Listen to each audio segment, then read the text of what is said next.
Partai Nasdem, Ibu Irma Suryani. Silakan. Ya, terima kasih pimpinan. Assalamualaikum warahmatullahi wabarakatuh. Pimpinan Komisi 9, kawan-kawan Komisi 9 yang saya cintai dan banggakan, seluruh undangan mitra kerja yang hadir pada kesempatan sore hari ini. Hari ini kan kita mau bicara bagaimana menyelesaikan kasus-kasus yang sudah terjadi, yang selama ini mohon maaf seperti jeruk makan jeruk tertutupi terus-menerus. Ya, paradigma berpikir elitis dari para dokter terutama membuat semua kasus tidak bisa terungkapkan secara jelas dan tidak bisa diselesaikan karena saling tutup menutupi. Alasannya supaya masyarakat jangan sampai tidak percaya sama dokter. Nah, ini justru lebih gawat lagi nih, ya. Percaya sama dokter cabul, percaya sama dokter yang tukang perkosa, tukang gerayang-gerayang, tukang baling, tukang peres, tukang macam-macam. Kan ini masalahnya. Hari ini kita mau bicara itu ya Pak, ini Pak Menteri dan dari Dikti juga nih. Nah, saya bersyukur sekali nih Pak Dikti nih mau hadir nih hari ini dengan Pak Menkes, duduk bersama, harusnya akur. Dan nggak boleh nggak akur, jangan kedepankan ego sektoral masing-masing. Kita mau benerin nih tata kelolanya Pak Menteri ini, mau benerin, Pak Menteri Kesehatan mau benerin nih. Saya dukung 100%. Yang pertama saya ingin sampaikan harusnya ada koordinasi yang konstruktif. Tadi kalau adik saya Pak Edi tadi sudah menyampaikan begitu runut semua yang terkait dengan apa namanya struktural, ya. Dia secara struktural bicara kolegium, kemudian konsil dan segala macam tata urutannya sudah disampaikan prosesnya sama Pak Edi. Kemudian dilanjutkan sama Ayunda saya, Sri Meliana tadi juga sudah sangat baik. Koordinasi yang konstruktif Kemenkes dan Dikti antara Kemenkes, konsil dan kolegium. Jadi konsil itu, kolegium itu jangan cuma dilibatkan pada saat terakhir, ya, pada saat terakhir mau uji kompetensi, tapi sejak awal harusnya. Dan mereka harus ada di dalam harus ada di dalam Komite Koordinasi Pendidikan atau Komkordik, sehingga tanggung jawab moralnya itu tidak hanya ada di Dikti tapi di Kemenkes juga ada. Ya, jadi kolegium dan konsil harus dilibatkan Pak Dikti, nggak boleh juga cuma Dikti doang. Nah, kejadian ini mengakibatkan apa yang terjadi? Dokter yang sudah lulus, anak-anak sekolah kedokteran yang sudah lulus dari UGM, dari UI misalnya, tiba-tiba ikut ujian kompetensi bisa sampai 7, 8 kali, 9 kali, 10 kali baru lulus. Ini apa-apaan? Ya, ini mempermalukan fakultas kedokteran loh Pak Dikti. Ini main-main apa ini, permainan macam apa ini gitu. Ini menurut saya ini hengki-pengki ini. Masa 7 kali sampai 9 kali orang nggak lulus-lulus gitu padahal dia sudah lulus dari universitasnya masing-masing. Kecuali universitasnya, mohon maaf, fakultas kedokterannya abal-abal. Nah, makanya Dikti jangan juga mengobral izin pembangunan universitas kedokteran yang abal-abal. Yang keluarannya tidak bisa dipertanggungjawabkan kualitasnya. Cukuplah, jangan lagi bikin fakultas kedokteran yang misalnya tidak berkualitas. Jangan juga beri izin sekolah perawat, sekolah bidan yang abal-abal di seluruh Indonesia. Sehingga ketika harus dikirim ke luar negeri, nggak laku. Kan ini yang terjadi hari ini. Dan ini harus kita akuin. Nah, saya setuju sekali nih, ya Pak dari Dikti nih. Pikirkan kembali deh Pak, ya jangan sampai anak-anak yang sudah lulus dari Fakultas Kedokteran UI, UGM, Unsri, ya kemudian harus uji kompetensi sampai 7 ke 8 kali Pak, sampai stres Pak, bahkan ada yang cerai Pak. Dicerai sama suaminya karena sudah ikut 7 kali ujian kompetensi nggak lulus. Saya sudah sampaikan kepada Pak Kunta persoalannya, sampai dicerai loh Pak sama suaminya gara-gara nggak pernah lulus. Nah, ini harus kayak gini-gini, ini harus dipikirin ya. Belum lagi apa namanya, stres ini kan banyak Pak, ya, banyak macamnya. Tekanan-tekanan yang terjadi ini banyak macamnya, yang membuat kemudian terjadinya bullying, terjadinya apa namanya, perkosaan, gerayangan dan lain segala macam. Nah, kemudian saya secara tegas kami menyampaikan kepada Kementerian Kesehatan, setuju sekali dengan diadakannya tes kesehatan jiwa secara berkala untuk dokter. Lakukan Pak Dokter, Pak Menteri. Kenapa? Karena dokter itu harus sehat. Kalau dia mau menyehatkan pasien, dia sendiri juga harus sehat. Nah, kalau dianya nggak sehat, mau menyehatkan pasien gimana ceritanya? Maka yang harus dilakukan adalah lakukan pemeriksaan kesehatan jiwa secara berkala kepada dokter.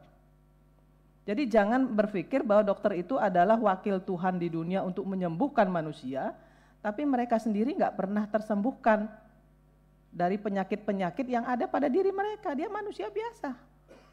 Banyak tekanan yang dihadapi. Nah, ini juga harus diperhatikan oleh Dikti maupun Kementerian Kesehatan. Jadi saya pribadi, saya dari Nasdem mendukung.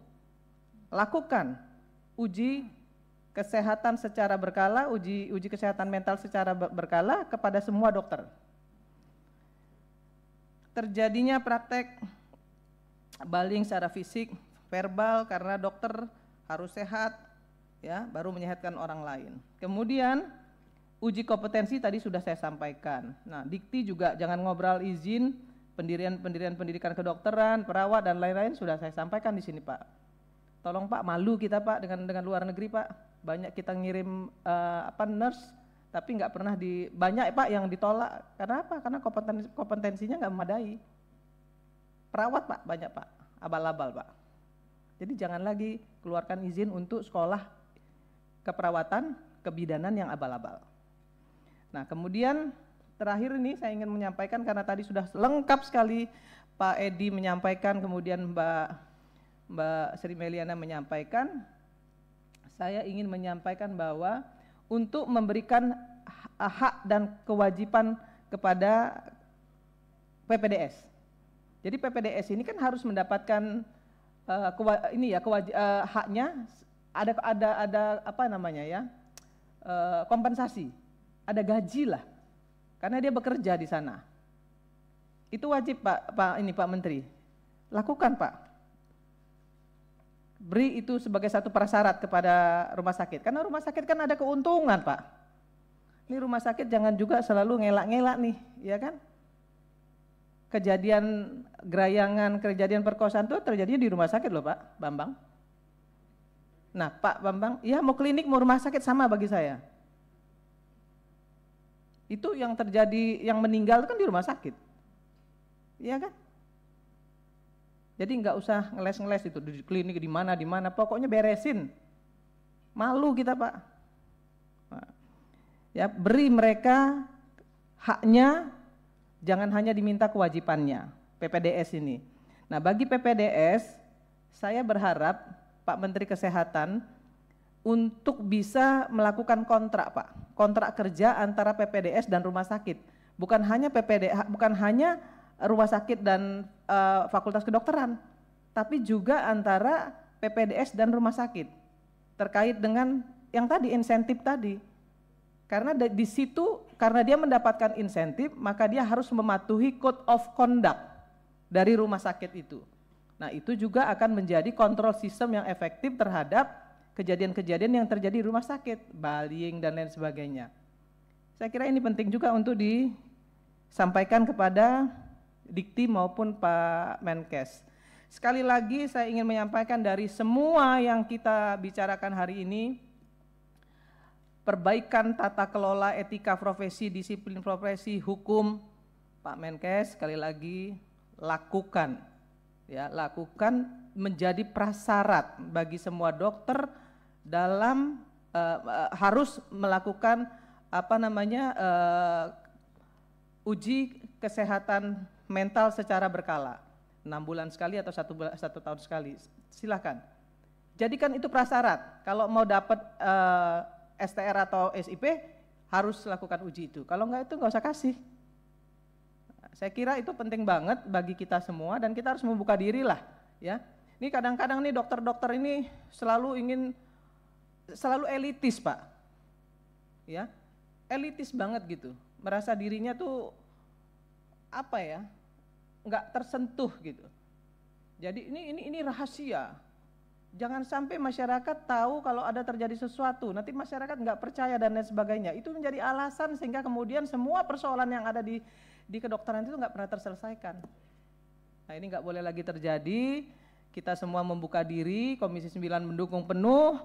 Nah sekarang Dikti juga sudah mulai terbuka, harus terbuka Pak. Tolong diingat ya, jangan sampai ada uji kompetensi lagi Pak, yang sampai lebih dari sekian itu nggak perlu Pak.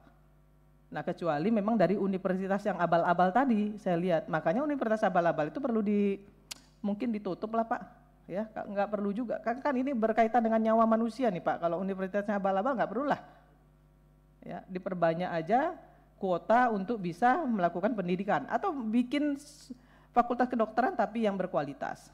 Saya kira itu saja yang ingin saya sampaikan, saya mendukung penuh apa yang disampaikan Pak Menteri, juga Pak dari Dikti ya. Saya juga sampaikan kepada Bu Kolegium nih, Bu Kolegium, Bu siapa namanya? Saya lupa. Bu Konsil. Bu Konsil. Bu Ade. Bu Ade, sorry Bu Ade. Jadi lupa Bu Ade, agak bolot dikit nih. Jadi Bu Ade juga nggak boleh diam aja Bu. Ibu punya tanggung jawab moral dan punya hak. Lakukan komunikasi secara efektif dengan Dikti agar Ibu kolegium dan konsil dilibatkan sejak awal, bukan hanya di akhir. Ya, karena itu menjadi tanggung jawab moral Ibu ya bersama dengan Dikti untuk bisa membuat mahasiswa ini betul-betul mahasiswa yang berkualitas. Ya, baik secara pendidikan maupun secara moral. Saya kira itu saja pimpinan, terima kasih. Saya tutup dengan wallahul muwaffiq ila aqwamit thoriq. Assalamualaikum warahmatullahi wabarakatuh.